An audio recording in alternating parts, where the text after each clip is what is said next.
Kısa və sadə dillə izah edirəm. Bir cüdər yanıq, yüngül yanıq, bu dərinin üst qatına təsir edir. Məsələn, gün yanıqları. Dəri qızarır, ağrıyır, amma qabarcıq olmur.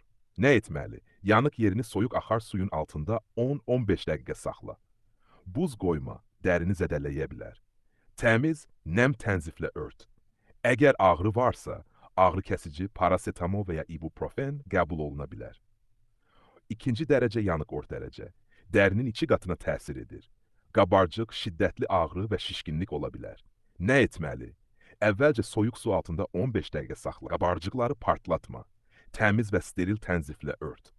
Əgər yanıq sahəsi böyükdürsə və ya üz, əl, ayaq və ya cinsiyyət orqanındadırsa, həkimə müraciət et.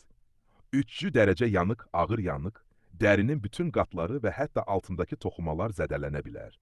Dəri bəzən ağ, qaralmış və hissiyatsız olur. Nə etməli? Təcili yardım çağır.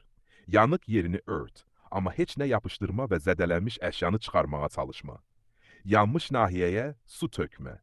Əgər nəfəs almada çətinlik, şok əlamətləri varsa, sərxoşluq kimi davranış, zəif nəbz, şokla mübarizə apar, zərər çəkəni uzat, üstünü ört.